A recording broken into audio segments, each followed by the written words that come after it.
Cleopatra era la mujer más bella del mundo antiguo. Eso es lo que llevas años viendo en películas, libros o documentales. El problema es que los romanos que la conocieron no la describieron así. Y hay otro detalle. Ni siquiera era egipcia. La imagen que tienes en la cabeza no es real. Y no es el único caso, porque hay figuras históricas que todo el mundo da por hechas, y que en realidad nunca existieron como las conoces. Algunas fueron exageradas, otras completamente transformadas con el tiempo, y en algunos casos, directamente inventadas. Personajes que estudiaste, que recuerdas perfectamente, y que, si los miras de cerca, no encajan. Hoy vas a ver 25 de esos nombres, y varios, sobre todo al final, cambian bastante más de lo que parece. Empezamos. La número 1. Teseo y el Minotauro.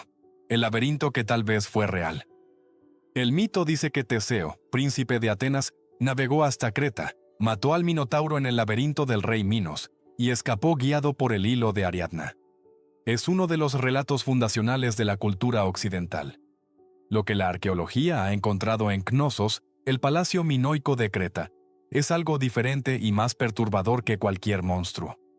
El palacio de Cnosos es un laberinto real. Cientos de habitaciones, pasillos que se bifurcan, cámaras subterráneas sin ventanas. En sus muros, pinturas que muestran a jóvenes, hombres y mujeres saltando sobre toros en ceremonias rituales. Saltando sobre ellos, no matándolos. La hipótesis que los arqueólogos manejan con más seriedad es esta. Atenas pagaba tributo a Creta con jóvenes que participaban en esos rituales acrobáticos de alto riesgo. Un joven ateniense de alto linaje, lo que los griegos recordaron como Teseo, pudo haber puesto fin a ese tributo, sin laberinto, sin Minotauro, con política, diplomacia y probablemente violencia. El Minotauro, el monstruo mitad hombre, mitad toro, puede haber sido simplemente un sacerdote cretense con máscara de toro en una ceremonia ritual. Y el hilo de Ariadna, la forma en que cualquier extranjero recordaría cómo orientarse en un palacio que no conocía. La diferencia entre un mito y un hecho histórico, a veces, es solo el número de siglos que separan al narrador del evento. Número 2. Hércules / Heracles. El semidios que fue humano antes de ser divino. Hércules es el héroe por excelencia. 12 trabajos imposibles. Fuerza sobrehumana. Inmortalidad ganada a pulso. La mitad de los superhéroes de la cultura popular son, en el fondo, variaciones de Hércules. Pero hay algo que la mitología griega preserva sin querer. Hércules enloqueció y mató a su propia familia, no por accidente. En un episodio de locura enviada por los dioses, o eso dice el mito, asesinó a su esposa y a sus hijos. Los 12 trabajos son su penitencia, su expiación, su intento de ganar de nuevo el derecho a llamarse héroe. Lo que los historiadores creen es que detrás del mito hay algo real. Un guerrero micénico de extraordinaria fuerza física y brutalidad en combate, sí cuyas hazañas se transmitieron oralmente durante siglos antes de convertirse en mito. Los griegos del siglo VI a.C., que fijaron el mito por escrito, tenían por delante ya 500 años de acumulación oral. Heracles es adorado como dios en toda la cuenca mediterránea mucho antes de que Roma lo adopte como Hércules. Fenicios, egipcios, griegos coloniales, iberos. Todos tienen una versión. Ese nivel de expansión religiosa no ocurre con personajes puramente ficticios. Ocurre con figuras que, en algún punto, dejaron una huella real sobre la que la mitología construyó el resto. El semidios puede haber sido simplemente el hombre más fuerte y peligroso de su generación, y eso, a veces, es suficiente para empezar una religión. Número 3. Ulises / Odiseo. 10 años de regreso que no ocurrieron como te los contaron Ulises, o el héroe de la Odisea. Tardó 10 años en regresar a Ítaca después de la guerra de Troya. En el camino, el Cíclope, Circe, las sirenas, Escila y Caribdis. 10 años de aventuras míticas. Lo que los geógrafos y arqueólogos han rastreado durante décadas es fascinante. Ítaca es una isla real, en el mar Jónico, que todavía existe, y el Mediterráneo occidental que la Odisea describe. Volcanes activos, corrientes peligrosas, costas con formaciones geológicas específicas, corresponde con una geografía navegable real. El problema no es si Ulises existió. El problema es qué es la Odisea. La hipótesis más sólida que los historiadores manejan es que la Odisea es una compilación de relatos de navegantes griegos del Bronce Final y el Período Oscuro, atribuidos a un personaje unificador llamado Odiseo. Cada aventura puede ser el recuerdo deformado de un peligro navegacional real. Un volcán activo que arroja fuego, una corriente de resaca que traga barcos, una isla con mujeres que ofrecen algo demasiado bueno para ser verdad. ¿Y Homero, el autor que los unificó? Si es que existió una sola persona llamada Homero, es otro problema completamente separado que abordamos más adelante en este vídeo. Lo que navegaba por el Mediterráneo no era un héroe. Era el conocimiento colectivo de generaciones de marineros, transmitido en forma de historia. Número 4. Aquiles. El guerrero invencible que no era invencible en ningún sentido real. Aquiles es la figura más famosa de la guerra de Troya. Invencible en batalla salvo por su talón. El guerrero que eligió una vida corta y gloriosa sobre una larga y olvidada. El héroe que la cultura occidental ha citado durante 28 siglos como modelo de valentía. El talón de Aquiles, la vulnerabilidad que llevó su nombre a todos los idiomas del mundo, no aparece en la Ilíada. No aparece en el poema de Homero. La historia del talón, que su madre Tetis lo sumergió en el río Estigia sosteniéndolo del talón, dejando ese punto sin protección, aparece siglos después de la Ilíada, en fuentes tardías y secundarias. Lo que la Ilíada sí muestra es algo más interesante que un talón mágico. Aquiles es un guerrero que abandona la batalla por orgullo personal, que deja morir a sus compañeros porque Agamenón le quitó una esclava, que regresa a la lucha no por patriotismo sino por venganza personal cuando muere su amigo Patroclo. Es impulsivo, furioso, caprichoso. Es, en el texto original, exactamente lo opuesto del guerrero perfecto que la cultura popular fabrica después. Murió, según la Ilíada y los poemas del ciclo troyano, por una flecha, no por su talón, por una flecha normal que lo alcanzó en un lugar normal mientras combatía de manera normal. La invencibilidad era el relato que sus seguidores necesitaban. El texto original decía otra cosa. Número 5. Robin Hood, el bandido que nunca fue uno. No hubo ningún Robin Hood. Hubo docenas. Los archivos judiciales ingleses del siglo XIII y XIV contienen más de 30 referencias a hombres llamados Robert Hood, el nombre genérico que los escribanos medievales usaban para cualquier forajido no identificado. Era un apodo de outlaws, no un nombre propio. La primera historia narrativa de Robin Hood aparece alrededor de 1377, en el poema Piers Plowman. El personaje ya es ficticio en ese momento. Ningún cronista medieval lo trata como persona real. Lo que sí es real es el contexto. La invasión normanda de 1066 había creado una aristocracia francesa que gobernaba sobre una población inglesa desposeída. Los bosques reales, antes tierras comunes, fueron confiscados. Cazar en ellos era delito capital. Robin Hood era la fantasía de resistencia de esa población. La versión que conoces, Sherwood Forest, Maid Marian, el sheriff de Nottingham, fue construida durante 5 siglos. El Robin Hood con capa verde de las películas de Hollywood es una creación del siglo XX. El forajido más famoso de la historia inglesa es una suma de voces anónimas que decidieron que necesitaban un héroe, y lo inventaron. En este punto del vídeo ya has visto 5 de estos 25 nombres. Cuéntame en los comentarios cuál te ha sorprendido más hasta aquí, o si ya conocías alguno. Me interesa saber hasta dónde llega la versión que te enseñaron. Número 6. Cleopatra. La más bella del mundo antiguo que nadie contemporáneo describió como bella. Volvemos a la figura con la que abrimos este vídeo, porque merece más espacio del que cabía en la intro. Cleopatra VII. Filopator, ese era su nombre completo. Fue la última faraona de la dinastía ptolemaica, una familia de origen macedonio que gobernó Egipto durante 3 siglos, sin molestarse en aprender el idioma local. Cleopatra fue la primera de su dinastía que lo aprendió. Según el historiador griego Plutarco, hablaba 9 idiomas: griego, egipcio, etíope, troglodita, hebreo, árabe, sirio, medo y pártico. Ningún texto latino o griego contemporáneo la describe como de una belleza excepcional. Ninguno. Lo que los textos sí describen, repetidamente, es su voz. Cicerón, que la conoció y no le tenía ningún aprecio, habla de su voz. Plutarco describe el efecto de su conversación como algo casi físico. César y Antonio eran dos de los hombres más poderosos y sexualmente experimentados de su época. Ambos se convirtieron en aliados políticos y amantes suyos. No por su aspecto, por su inteligencia. Las representaciones de Cleopatra como una mujer de rasgos clásicos de belleza mediterránea empezaron con Elizabeth Taylor en 1963. Las monedas acuñadas durante su reinado, las únicas representaciones visuales contemporáneas verificables, muestran una mujer de nariz aguileña y mentón prominente.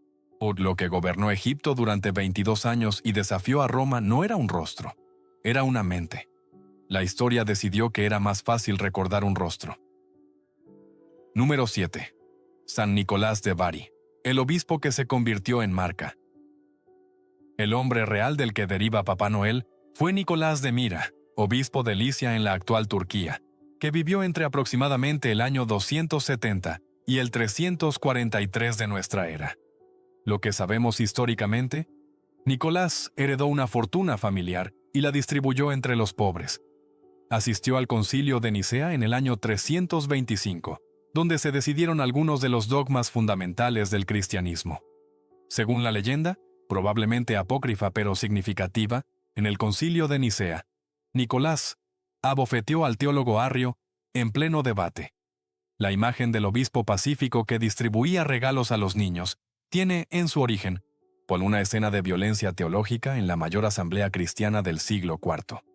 El Nicolás barbudo de rojo que conoces fue estandarizado por la publicidad de Coca-Cola en la década de 1930, cuando la empresa contrató al ilustrador Haddon Sundblom para una imagen coherente en sus campañas navideñas.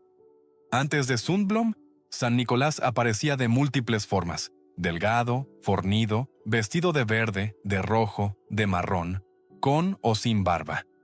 Coca-Cola no inventó a Santa Claus, pero le dio el contrato de imagen que ningún obispo del siglo IV habría imaginado posible.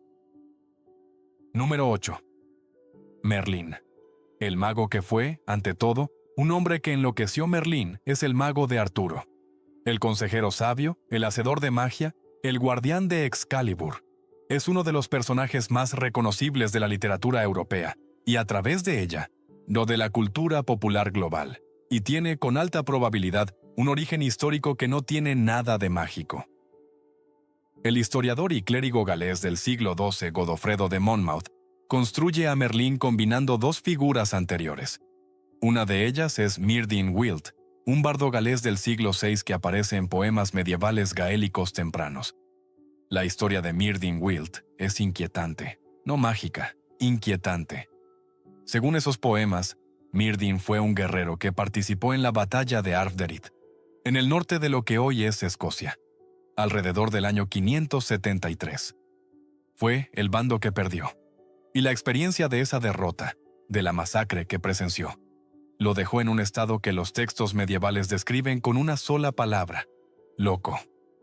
Huyó al bosque de Caledonia y vivió solo, en la naturaleza, como un salvaje, durante años. Los poemas atribuidos a él son lamentos, no profecías ni hechizos. Lamentos de un hombre que perdió todo en una guerra y no pudo volver. De ese hombre roto y solitario, Godofredo de Monmouth construyó, 6 siglos después, el mago más famoso de Occidente. Número 9. Casanova. El seductor que era ante todo otra cosa completamente Giacomo Casanova. El seductor supremo. El hombre cuyo nombre se convirtió en sinónimo universal de conquista amorosa. El personaje que aparece en más de 25 óperas, novelas y películas del siglo XX. El Casanova real tenía 12 tomos de memorias, y la mayoría de esas memorias no hablan de mujeres. Casanova fue, durante su vida activa, un sacerdote menor que abandonó los hábitos, un soldado, un violinista profesional, un agente de inteligencia al servicio de la República de Venecia, un alquimista que estafó a aristócratas con promesas de transmutación del oro, un matemático que escribió sobre la lotería francesa, un conspirador político, y uno de los escasos presos que logró fugarse de los plomos de Venecia, la prisión más segura de Europa en el siglo XVIII.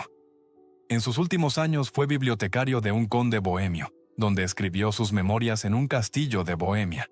Las mujeres están en esas memorias, con detalle, pero representan quizás un tercio del texto. Los otros 2/3 son viajes, estafas, conspiraciones, conversaciones con Voltaire, una audiencia con Catalina la Grande y un encuentro con Benjamin Franklin. Casanova era un hombre del siglo XVIII que hacía lo que podía para sobrevivir en una Europa donde los recursos llegaban a quien sabía moverse en los márgenes de todas las instituciones. Las mujeres eran parte de eso, no eran todo. Da número 10. Atila el Huno. El bárbaro que no era bárbaro en ningún sentido que te enseñaron. El nombre de Atila el Huno ha funcionado durante 15 siglos como sinónimo de destrucción pura. El azote de Dios. El hombre que convirtió Roma en escombros. El bárbaro de los bárbaros. El problema es que Atila nunca tomó Roma. Nunca estuvo en Roma. En el año 452, cuando su ejército llegó al norte de Italia y el Papa León I salió personalmente a negociar, Atila se retiró sin atacar la ciudad.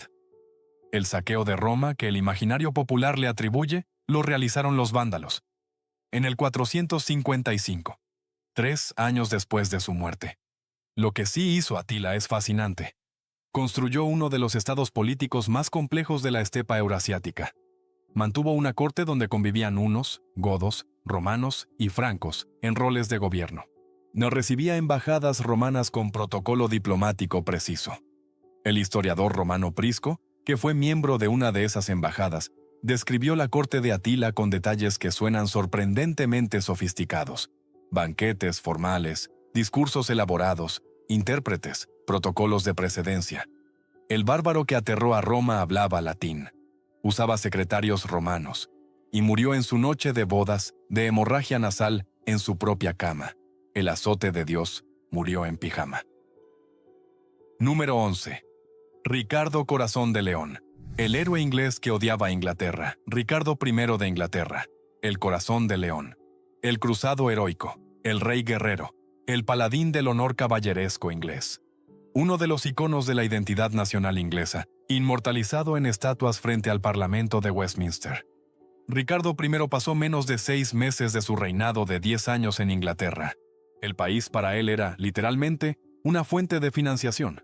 Cuando necesitaba dinero para sus cruzadas, vendía condados, títulos y privilegios al mejor postor. Llegó a decir, según crónicas contemporáneas, que habría vendido Londres si hubiera encontrado comprador. No hablaba inglés. Su idioma era el occitano, la lengua de los trovadores del sur de Francia, donde había crecido. Gobernaba sus territorios en francés. Murió en Francia, en un asedio menor, de una infección de ballesta, a los 41 años. Lo que sí fue Ricardo es un general de primera categoría. Su batalla de Arsuf, en 1191, es estudiada todavía en academias militares por la disciplina táctica que demostró. Era brillante en el campo de batalla.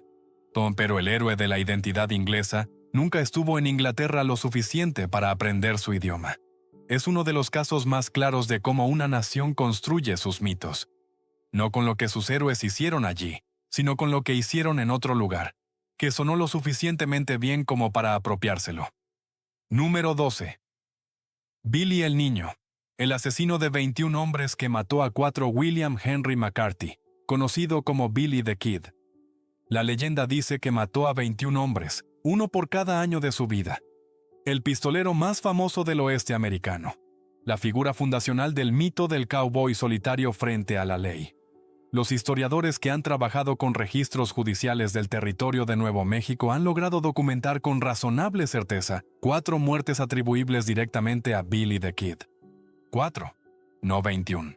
Y al menos 2 de ellas ocurrieron en enfrentamientos donde él actuó en defensa propia o en contexto de combate colectivo, no en duelos individuales. Billy the Kid fue un adolescente. Tenía 21 años cuando murió, que quedó atrapado en la Guerra del Condado de Lincoln, de 1878. Un conflicto económico y político entre 2 redes de poder en el territorio de Nuevo México. Billy eligió bando, luchó, mató y fue perseguido. No era un asesino solitario, era un peón en un tablero que él no controlaba. La leyenda de los 21 hombres empezó a construirse casi inmediatamente después de su muerte, impulsada por periódicos y novelas de baja calidad, los Dime Novels, que necesitaban héroes y villanos del oeste para un público urbano del este americano que nunca había estado cerca de un rancho. Lo que queda cuando despejas la leyenda es un joven de 21 años que no tuvo tiempo de convertirse en otra cosa. Eso, paradójicamente, es lo que lo hizo inmortal. Número 13. Boudica, la reina que quemó Londres y que Roma prefirió olvidar. Boudica fue reina de los Icenos, una tribu britana del este de la isla que los romanos habían ocupado desde el año 43. Cuando su marido murió dejando parte del reino a Roma y parte a sus hijas, el ejército romano ignoró el testamento, confiscó todo, azotó públicamente a Boudica y agredió a sus hijas. Lo que ocurrió después es una de las mayores derrotas militares que Roma sufrió en toda su historia de expansión imperial. Boudica organizó una coalición de tribus britanas y, entre los años 60 y 61, destruyó 3 ciudades romanas: Camulodunum, hoy Colchester; Al Londinium, hoy Londres; y Verulamium, hoy St. Albans. Las excavaciones arqueológicas se encuentran todavía hoy, en esas ciudades, una capa de ceniza de aproximadamente 50 centímetros de espesor, datada en el año 60 a 61. Es el rastro físico de lo que hizo Boudica. Las fuentes romanas calculan, con números probablemente exagerados, que 70.000 personas murieron en esos ataques.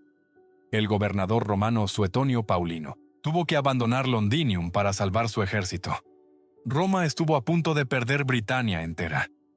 Al final, las legiones aplastaron a la coalición. Boudica murió. Las fuentes romanas no se ponen de acuerdo si por herida de batalla o por veneno propio. Y Roma, que registraba con detalle todo lo que la favorecía, escribió sobre este episodio lo menos posible durante siglos. Y la reina que puso en jaque al mayor ejército del mundo fue casi borrada de la historia. No por la historia, por Roma. Llevamos 13 de estos 25 nombres. Si los datos de hasta ahora te parecen de los que no se cuentan habitualmente, hay más en el canal sobre los imperios, las batallas y los personajes que construyeron el mundo. Suscríbete si quieres que te avise cuando salgan. No publicamos todos los días, pero cuando publicamos, vale la pena. Número 14. El rey David, el gran rey cuya capital no ha podido encontrarse. El rey David es una de las figuras más influyentes de la historia de Occidente. Su historia ocupa más espacio en la Biblia que ningún otro personaje, incluyendo a Moisés. Mató a Goliat, unificó las tribus de Israel, convirtió Jerusalén en la capital de su reino. Es la figura fundacional sobre la que 3 grandes religiones construyen narrativas de identidad. El problema para los arqueólogos que llevan décadas excavando Jerusalén y sus alrededores es que la evidencia arqueológica del reino unificado de David y Salomón es extraordinariamente escasa para lo que un estado del tamaño descrito debería haber dejado. No se han encontrado registros egipcios, asirios o mesopotámicos que mencionen al rey David por nombre. No se ha encontrado la flota de barcos que el texto bíblico atribuye a Salomón. El templo de Salomón, si existió, no ha dejado rastros arqueológicos verificables. La llamada Piedra de Tel Dan, un fragmento de estela en arameo del siglo IX, menciona la casa de David, lo que sugiere que la dinastía era real, pero no dice nada sobre la magnitud del reino. A la hipótesis que los arqueólogos Israel Finkelstein y Neil Asher Silverman articularon en La Biblia desenterrada, propone que el reino de David fue real pero modesto, una confederación tribal en las colinas de Judea, no el gran imperio de la narrativa bíblica. El esplendor fue añadido siglos más tarde, durante el reino de Judá, que necesitaba un pasado glorioso para legitimarse. David puede haber sido real y haber sido grande, pero probablemente fue mucho más pequeño de lo que llevamos 3000 años creyendo. Número 15. El Barón Rojo, el as de la aviación que quería ser jinete Manfred von Richthofen. El Barón Rojo. 80 victorias aéreas confirmadas en la Primera Guerra Mundial. El piloto de caza más letal de todo el conflicto. Un ícono de la guerra aérea cuyo nombre lleva todavía hoy una escuadrilla de la Luftwaffe alemana. Lo que pocas fuentes populares mencionan es que Richthofen no quería volar. Era un oficial de caballería. Había nacido en una familia de la nobleza prusiana con larga tradición militar montada, y su ambición era ser un oficial de caballería excelente. Cuando la guerra de trincheras convirtió la caballería en un arma obsoleta en las primeras semanas de 1914, Richthofen pasó a infantería con profundo disgusto. En 1915, un encuentro con el as de aviación Oswald Boelke lo convenció de trasladarse a la aviación, no por vocación sino por utilidad. Sus propios diarios y cartas revelan a un hombre que describía el combate aéreo con la misma frialdad analítica con que un cazador describe la caza mayor. De hecho, comparaba explícitamente las victorias aéreas con el deporte de caza que practicaba en sus permisos. No había en él el éxtasis romántico del piloto que describe la literatura posterior. Era eficiencia, método, superioridad técnica. Murió a los 25 años, el 21 de abril de 1918, alcanzado por una única bala durante una persecución a baja altitud. Sigue sin estar claro si lo mató una ametralladora australiana en tierra o el avión de un piloto canadiense en el aire. Dos naciones reclamaron su muerte. El símbolo se construyó después. El hombre real coleccionaba las piezas metálicas de los aviones que derribaba como trofeos de caza. Eso es todo. Número 16. Florence Nightingale, el ángel de Crimea que era, en realidad, una científica de datos. Florence Nightingale, la enfermera de la lámpara, el ángel de los heridos de Crimea, la fundadora de la enfermería moderna, una de las figuras más romantizadas de la historia de la medicina victoriana. Lo que los manuales de historia no suelen mencionar es que Florence Nightingale fue, ante todo, una matemática aplicada. La persona que inventó el diagrama de área polar, lo que hoy llamaríamos gráfico de Rosa, para visualizar datos de mortalidad hospitalaria de una forma que los políticos victorianos analfabetos en estadística pudieran entender. Cuando llegó al Hospital Militar de Scutari, en 1854, la mortalidad entre los soldados no era principalmente por heridas de combate. Era por infecciones, cólera, tifus. Lo que Nightingale hizo no fue principalmente coger la mano de moribundos con una lámpara. Lo que hizo fue recopilar datos de mortalidad, organizarlos en gráficos de una claridad sin precedentes en la época y presentarlos al gobierno británico como evidencia irrefutable de que el sistema sanitario militar estaba matando más hombres que el enemigo. Sus diagramas convencieron al Parlamento. Sus estadísticas reformaron el sistema sanitario de todo el ejército. Y después, los principios que había desarrollado se aplicaron a hospitales civiles en toda Gran Bretaña. La imagen de la lámpara la construyó el poeta Longfellow en 1857, mientras Nightingale todavía vivía. Ella pasó sus últimas décadas trabajando en estadísticas de salud pública desde su casa, con plena conciencia de que la narrativa romántica de la enfermera había eclipsado el trabajo real que había cambiado la medicina. Prefería los números. Los números no romantizaban. Número 17. Anastasia Romanova, la princesa superviviente que no sobrevivió. Durante casi un siglo, la historia de la princesa Anastasia fue el más perdurable de los misterios de la historia contemporánea. En julio de 1918, la familia imperial rusa fue ejecutada en el sótano de una casa en Ekaterimburgo. Poco después, comenzaron a aparecer mujeres que afirmaban ser Anastasia, la hija menor del zar que, según los rumores, había sobrevivido milagrosamente. La más famosa fue Anna Anderson, que apareció en Berlín en 1920 tras un intento de suicidio, y pasó el resto de su vida, murió en 1984, afirmando ser la gran duquesa. La apoyaron algunos miembros de la familia Romanov, otros la rechazaron. Se convirtió en una de las controversias de identidad más largas del siglo XX. En 1991, cuando las autoridades rusas abrieron la fosa común cercana a Ekaterimburgo, se encontraron 9 cuerpos. Faltaban 2. Los de Alexei, el hijo del zar, y de una de las hijas. En 2007, se encontró una segunda fosa. En esa segunda fosa estaban los 2 cuerpos que faltaban. Las pruebas de ADN realizadas con muestras de familiares vivos, incluyendo al duque de Edimburgo, cuya familia tiene la misma línea mitocondrial que los Romanov, confirmaron que los restos correspondían a la familia completa, todos, sin excepción.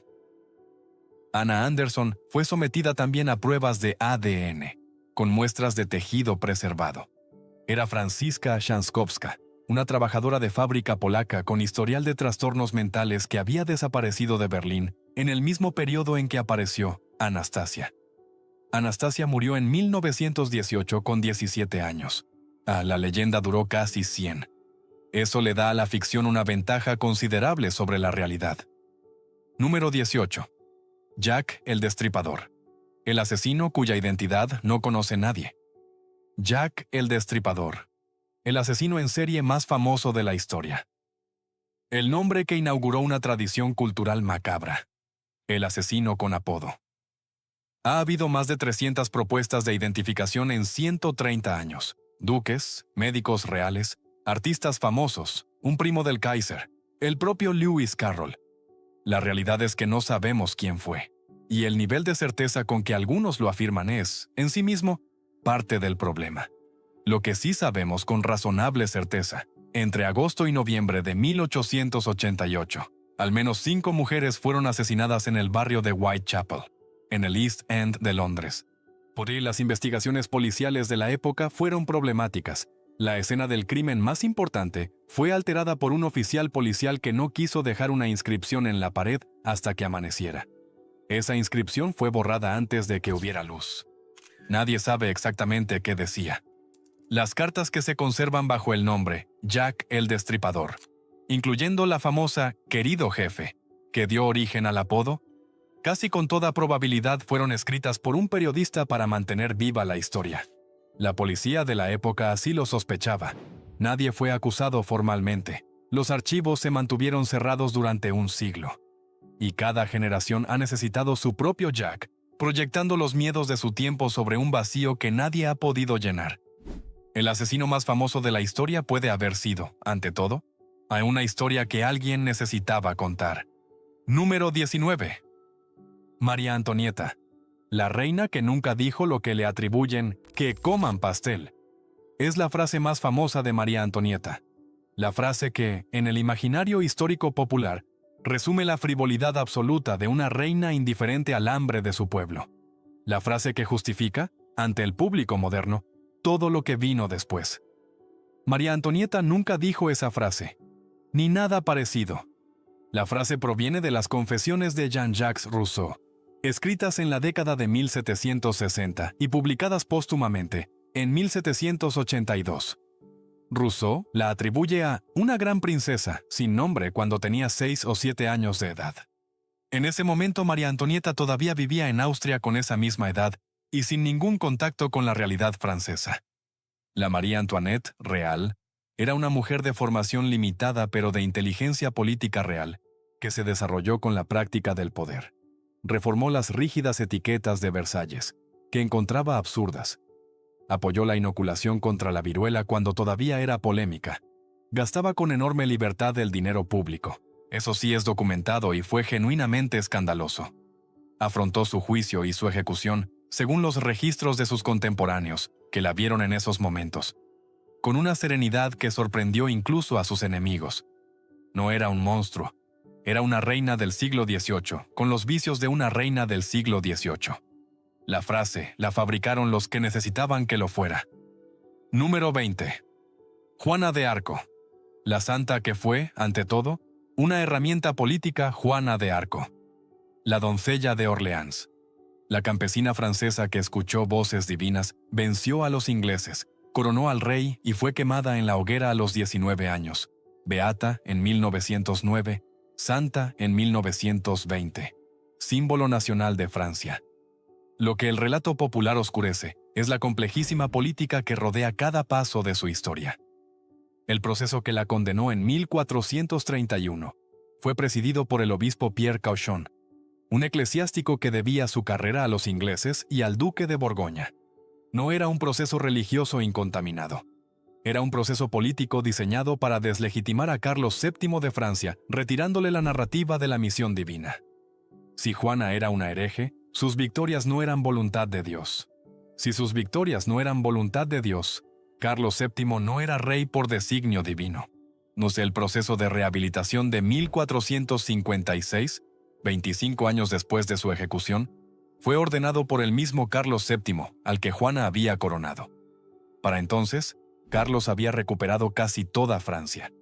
Rehabilitar a Juana era, también, política. Afirmar que su victoria había sido legítima y que su reinado lo era. ¿Escuchaba voces reales? Es una pregunta que el siglo XV no tenía herramientas para responder. Lo que sí es observable, esas voces la llevaron exactamente a donde la política de su tiempo necesitaba que fuera.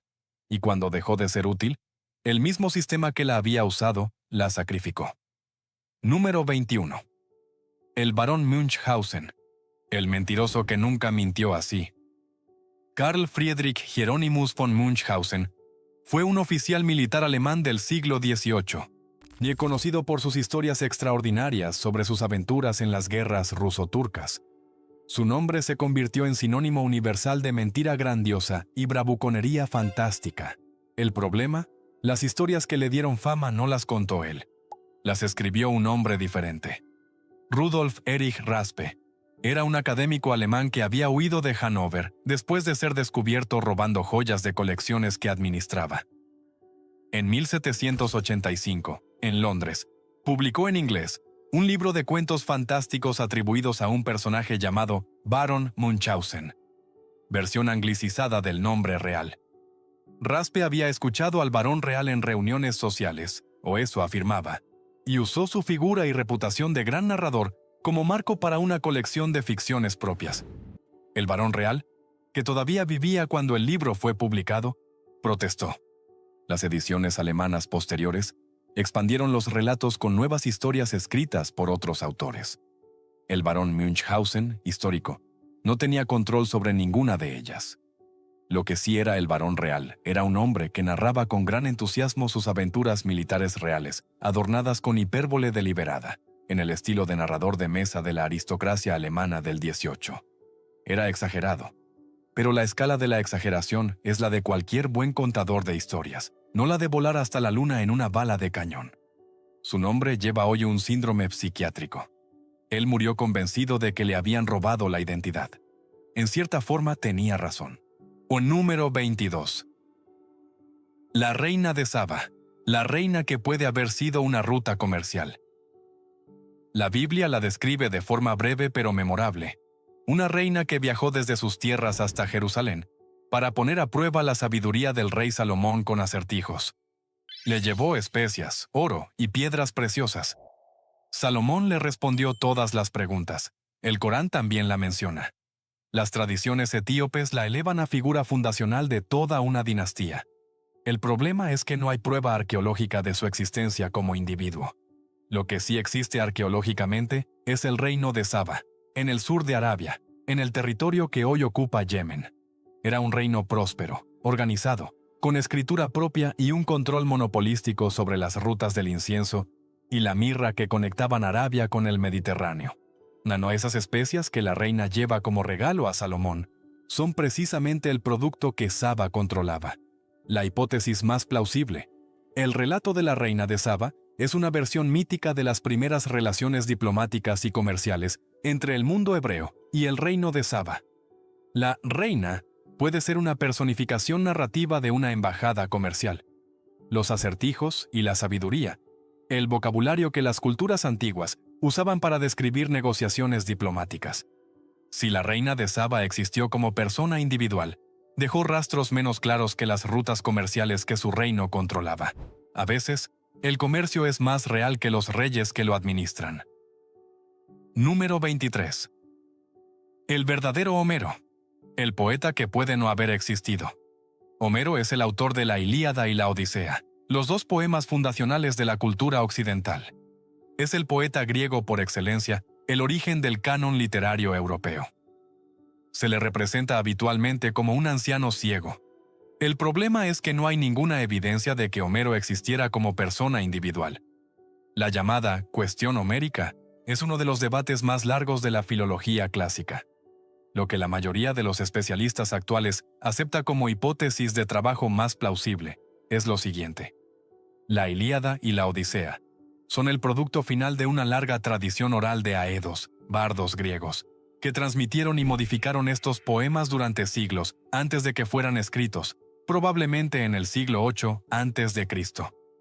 En esa tradición oral, los bardos utilizaban fórmulas métricas, frases y versos preestablecidos que les permitían componer y modificar en el momento de la recitación.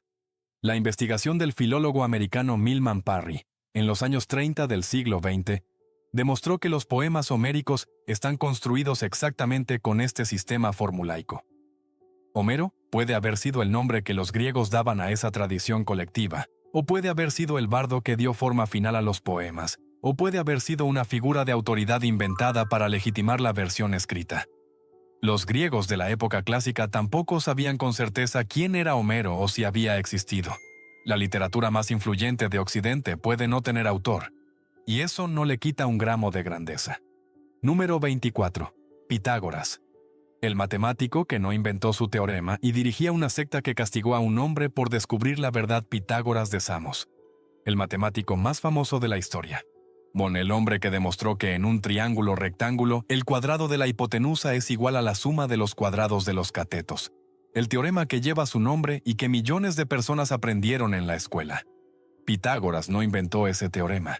Los matemáticos babilonios lo conocían y aplicaban más de 1000 años antes de su nacimiento. Tablillas cuneiformes babilónicas datadas en torno al año 1800 a.C. muestran ternas pitagóricas, conjuntos de números que satisfacen la relación del teorema, con una precisión que solo es posible si se conoce la relación matemática subyacente. La más famosa de esas tablillas, la Plimpton 322, contiene 15 filas de ternas pitagóricas perfectas. Pitágoras nació alrededor del año 570 a.C. La diferencia es de más de 1200 años. Pero lo que Pitágoras sí hizo es mucho más inquietante que atribuirse un teorema ajeno. Fundó en Crotona, en la Magna Grecia, una comunidad filosófico-religiosa que los historiadores describen sin dudar como una secta. Sus miembros vivían bajo reglas estrictas. No podían comer habas, no podían tocar gallos blancos, no podían mirar al sol al amanecer desde una puerta. Debían guardar secreto absoluto sobre las doctrinas de la escuela. Creían en la transmigración de las almas, que el alma viajaba de cuerpo en cuerpo tras la muerte, incluyendo cuerpos de animales.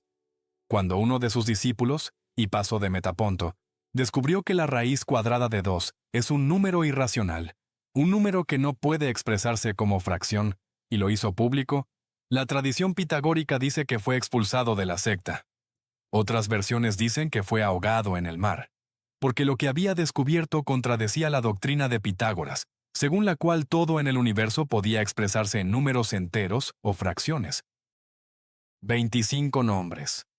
Algunos nunca existieron tal como te los pintaron. Otros existieron y fueron mucho más complejos, más contradictorios y más humanos que las figuras que la posteridad fabricó sobre ellos. Y unos pocos fueron simplemente personas reales, a las que alguien, en algún momento, necesitó convertir en otra cosa. Lo que me parece más impresionante de todo esto no es el engaño, es la persistencia. Estos relatos sobrevivieron siglos, algunos milenios, porque respondían a algo que la gente necesitaba. La necesidad de un héroe, de una mártir, de un villano puro, de una causa justa, de una bella razón para una guerra. Cuéntame en los comentarios qué figura de las 25 te ha resultado más inesperada. O si ya conocías alguna de estas versiones y en qué momento la descubriste. Me interesa saber cómo cambia la historia cuando alguien decide contarla de otra forma. Si este recorrido te ha parecido de los que merecen continuación, el próximo vídeo del canal va sobre los imperios que construyeron el mundo moderno sin que casi nadie lo recuerde. Suscríbete si quieres que te llegue cuando salga. Hasta la próxima exploración.